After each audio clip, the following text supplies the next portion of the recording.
Hello friends. இன்னைக்கு நம்ம பூரி பாஜி அதோட மசாலா பூரி மசாலா கூட்டும் எப்படி வைக்கணும்னு பார்க்க போறோம். இதுல நான் கோதுமை மாவு எடுத்துர்க்கேன். கோதுமை மாவு கொஞ்சம் எண்ணெய் ஊத்திருக்கேன். ajwain சேர்த்திருக்கேன். சோம்பு மாதிரி கொஞ்சம் நல்லா brownish கலர்ல இருக்கும் பாருங்க அது. ப்ளஸ் நான் கொஞ்சம் உப்பு சேர்த்திருக்கேன். இதை நம்ம இப்போ தண்ணி ஊற்றி மிக்ஸ் பண்ணி நல்ல மாவு மாதிரி நம்ம எப்படி ரொட்டி சப்பாத்திக்கு இது பண்ணுவோம் அதே மாதிரி பசைய போறேன். ஓகே, ஆக்சுவலாக இது கொஞ்சம் கொஞ்சமாக தண்ணி சேர்த்து பிணையணும். ரொம்ப தண்ணி சேர்த்திங்கன்னா இது பூரிக்கு கரெக்டாக வராது, ரொம்ப சாஃப்ட் ஆயிரும். நல்லா பார்த்து பக்குவமாக பண்ணணும். இப்போ இதை நல்லா பனைஞ்சு வச்சுட்டோம். இப்போ இதை நம்ம உருண்டை பிடிக்க போகிறோம். பூரிக்கு ஏற்றாப்புல சின்ன சைஸில் கொஞ்சம் மீடியம் சைஸில் உருண்டை பிடிச்சி நம்ம வச்சுக்கணும். நம்மகிட்ட ரெடியாக இருக்குது, நம்ம இதை உருட்டலாம். இதை பாருங்கள், இதே மாதிரி நம்ம கொஞ்சம் மீடியம் சைஸில் உருட்டி வச்சுக்கலாம். ஓகே, இப்போ இதை நம்ம எல்லாத்தையும் உருட்டி வச்சுட்டோம். இதை நம்ம சுட்டு எடுக்கலாம். இப்போ ஸோ ஃப்ரெண்ட்ஸ், நான் இப்போ பூரி சுட்டு எடுக்கிறதுக்கு ஒரு கடாய் வச்சு இதை நல்லா சூடு பண்ணிட்டேன். சூடு பண்ண பிறகு நான் இப்போ கொஞ்சம் எண்ணெய் ஊற்ற போகிறேன். எண்ணெய் ஊற்றியாச்சு, பூரி போட்டு எடுக்கலாம். பாருங்கள் ஃப்ரெண்ட்ஸ், நம்மளோட பூரி ரெடி. நல்லா எண்ணெய் நல்லா சூடாக்குன பிறகு நீங்கள் இதை போட்டு எடுத்திங்கன்னா நல்லாயிருக்கும். கருக விட்டுறக்கூடாது. கொஞ்சம் நல்லா இது நான் பெரிய சைஸாக போட்டிருக்கேன். அதுவும் இல்லாமல் நீங்கள் கொஞ்சம் நல்லா வடிகட்டி எண்ணெய் நல்லா வடிகட்டி எடுங்க.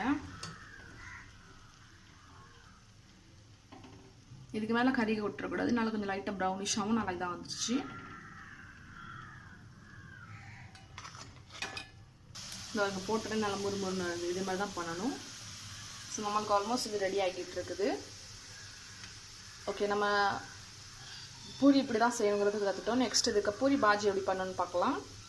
நல்லா பொங்கி வருது பாருங்க.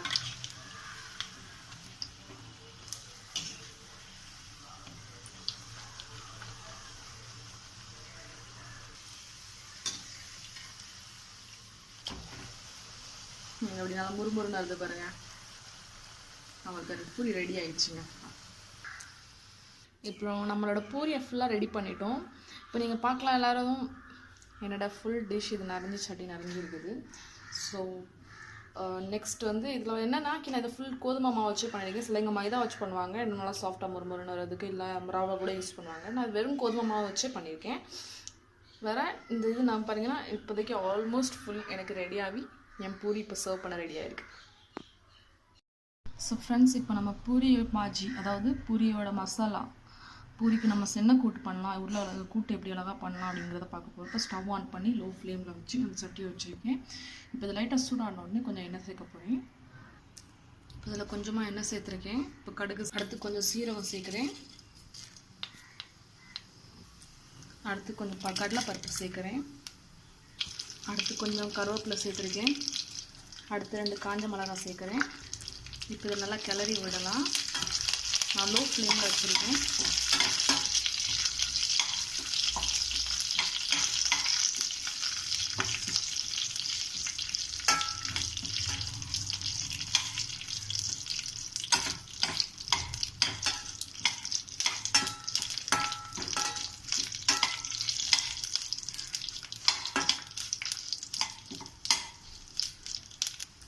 அடுத்து நான் 4 பச்சை மிளகாய் சேர்க்குறேன்.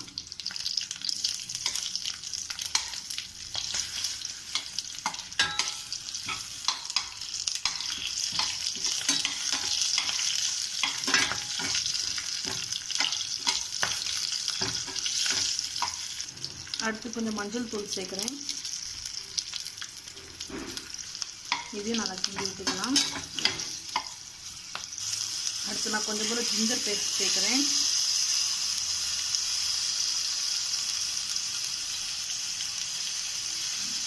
இது நல்லா எண்ணெயில் கொஞ்சம் வேக விட்டுக்கிடுவோம். நல்லா கிண்டி விடுவோம்.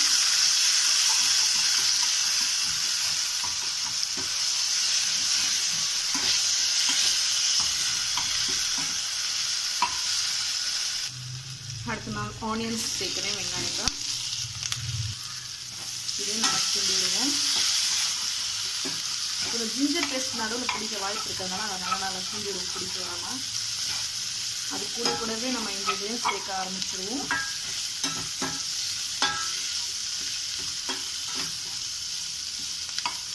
மிகவும் அருமையான வாசனை வருதுங்க. இதுலேயே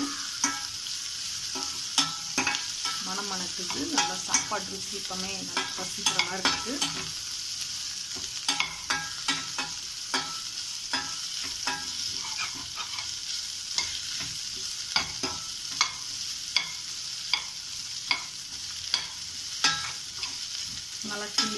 போட்டுக்கிறேன்.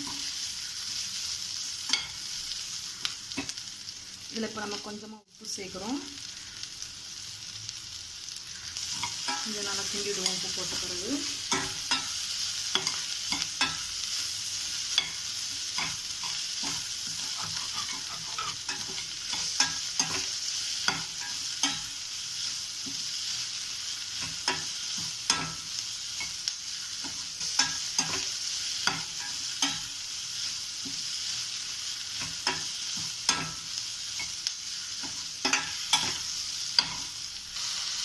அடுத்து நம்ம தக்காளி ஆட் பண்ணியிருக்கோங்க.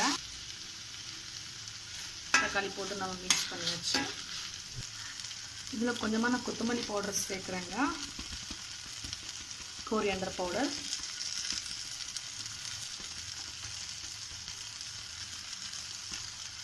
கொஞ்சம் மஞ்சள் தூள் சேர்த்துருக்கேன். இப்போ இதை கிளறி விடலாம். இப்போ நம்ம உருளைக்கிழங்கு அவிச்சு வச்சு உருளைக்கிழங்க போடலாங்க. இப்போ இதை பார்த்தீங்கன்னா நான் இதை வந்து அவிச்சு வச்சு ஸ்மாஷ் பண்ணி வச்சுருக்கேன். இதை நல்லா கிண்டி விடலாம். நான் அவிச்சதை கொஞ்சம் ஸ்மாஷ் பண்ணியும் கொஞ்சம் வந்து கட் பண்ணியும் வச்சுருக்கேன் பீசஸாக. இது எடுக்கிறேன் நம்மளுக்கு கொஞ்சம் டேஸ்ட் சேர்க்கும், அதனால கொஞ்சம் ஸ்மாஷ் பண்ணியும் போட்டிருக்கேன். இப்போ இது வந்து ஸ்மாஷ் பண்ணாத உருளைக்கிழங்கு. இதையும் நம்ம போட்டு கொஞ்சம் கிண்டி விடலாம். அடியில் பிடிக்காத மாதிரி பார்த்துக்குங்க.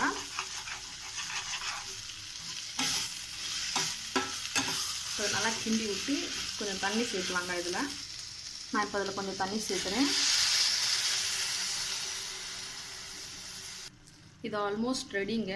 இது இப்போ நம்ம ஒரு 1-2 மினிட்ஸ் 3 to 5 மினிட்ஸ் கூட கொஞ்சம் குக் பண்ண விட்டுருவோம். அந்த உருளைக்கிழங்கு இப்போ போட்டு சேர்த்துருக்கிறதுனால கொஞ்சமாக தண்ணி சேர்த்து இதை நான் மூடி வச்சுக்கிறேன். ஸோ கைஸ், இதை நம்ம இப்போ ஓப்பன் பண்ண போகிறோம். இப்போ இது நல்லா குக் ஆக ஆரம்பிச்சிச்சு.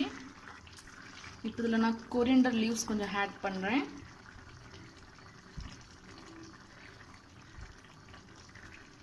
ஆட் பண்ணிட்டேன். இது கொஞ்சம் நல்லா வாசனையாக இருக்கும். ஸோ இதில் நம்ம மெயின்லி வந்து கொரியண்டர் பவுடர், கொத்தமல்லி பவுடர் பவுடர், பின்ன மஞ்சள், உப்பு கொஞ்சம் தேவையான அளவு, அப்புறம் நீங்கள் வந்து சில்லி பவுடரும் பெப்பர் பவுடரும் உங்களுக்கு எப்படி தேவையோ ரொம்ப லிட்டிலாக கொஞ்சம் சேர்த்துக்கலாம் உரைப்புக்காக. மற்றபடி நம்மளுக்கு இப்போ இந்த டிஷ் இப்போ ரெடி ஆயிடுச்சு.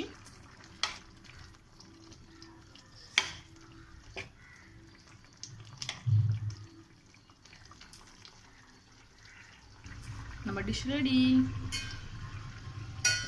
ஸோ நான் இப்போ மூடி வச்சு ஸ்டவ் ஆஃப் பண்ணி விட்டுக்கலாம். ஓகே. ஸோ கைஸ், இப்போ என்கிட்ட பூரியும் இருக்குது, பூரிக்கான பஜ்ஜியும் இருக்குது, பூரி மசாலாவும் இருக்குது. ஸோ நம்ம இப்போ சர்வ் பண்ணலாம். இது உங்களுக்கு மார்னிங் பிரேக்ஃபாஸ்ட்டுக்கு நல்லபடியாக இருக்கும். உண்மையிலே இது ரொம்ப நல்லா டேஸ்ட்டாகவும் இருக்கும். கண்டிப்பாக ட்ரை பண்ணுங்கள் ஃப்ரெண்ட்ஸ். பாய்.